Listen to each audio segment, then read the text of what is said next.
আসসালামু আলাইকুম আরহামাতুল্লাহি ওয়াবারাকাতুহু। সম্মানিত যুবক ভাইয়েরা, আজকের ভিডিওটি সম্পূর্ণই আপনাদের জন্য। বিশেষ করে আপনাদের মাঝে যে সমস্ত যুবক ভাইদের ধাতু পাতলা হয়ে গিয়েছে অথবা বীর্যটা অতিরিক্ত পাতলা হয়ে গিয়েছে, আর এখন হয়তোবা আপনারা টেনশনে আছেন যে কিভাবে এই পাতলা হয়ে যাওয়া ধাতু ঘন করবেন, অথবা বীর্যটা পাতলা হয়ে গেছে এখন কিভাবে এই বীর্যটাকে ঘন করবেন। সম্মানিত যুবক ভাইয়েরা, আজ আমি আপনাদেরকে যে আমলটা শিখাইয়া দিব, আপনারা যদি সঠিকভাবে ভিডিওটি দেখতে পারেন আর সঠিকভাবে আমার কথা মতো আমলটা করতে পারেন, আল্লাহ সুবহানাহু ওয়া তাআলা অল্প দিনের মধ্যে আপনাদের পাতলা হয়ে যাওয়া ধাতু অথবা বীর্য গাঢ় করে দিবেন ইনশাআল্লাহ। সম্মানিত যুবক ভাইয়েরা, এই আমলটা বিবাহিত অবিবাহিত সকল যুবক ভাই করতে পারবেন। শুধু কষ্ট করে আমলটা কয়েকদিন করে দেখেন, আমি দৃঢ় আশাবাদী আল্লাহ সুবহানাহু ওয়া তাআলা অবশ্যই অবশ্যই অবশ্যই আপনাদের পাতলা ধাতুকে ঘন করে দিবেন ইনশাআল্লাহ।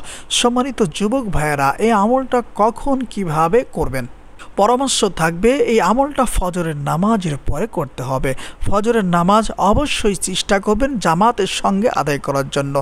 নামাজ আদায় করার পরে আপনার মহল্লায় বা আপনার এলাকার মধ্যে কোথাও যদি বাবলা গাছ থেকে থাকে, আর যদি কোনো যুবক ভাই এই বাবলা গাছ না চিনে থাকেন, অবশ্যই আমাকে কমেন্টস করে জানাবেন।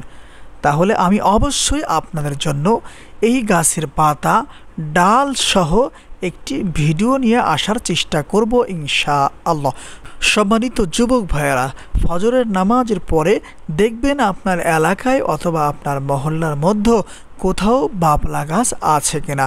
যদি বাবলা গাছ থেকে থাকে, সেই বাবলা গাছের কাছে যাবেন, যার পরে বাবলা গাছ থেকে কিছু কচি পাতা আপনাকে সংগ্রহ করতে হবে।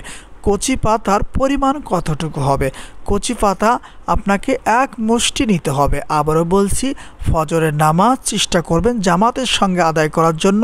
এরপরে আপনার মহল্লার মধ্যে দেখবেন কোথাও বাবলা গাছ আছে কিনা।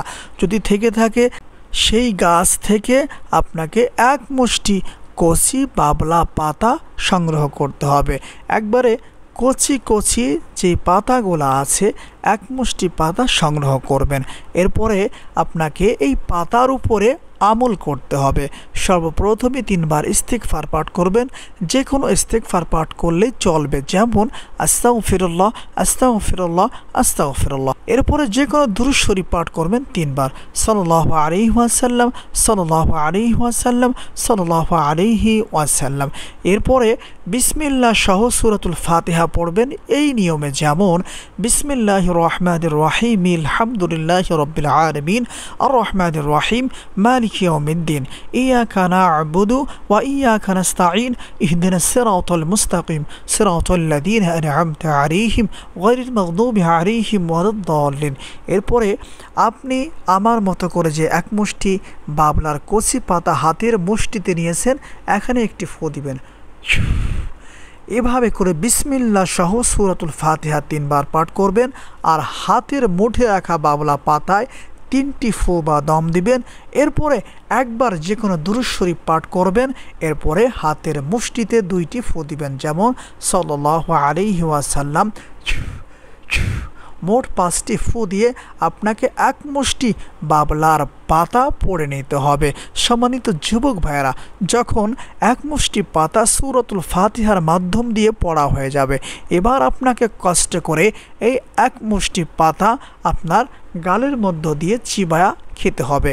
শুধুমাত্র পাতাগুলার রস খাইবেন, বাকি সুবলাটা ফেলাইয়া দিবেন।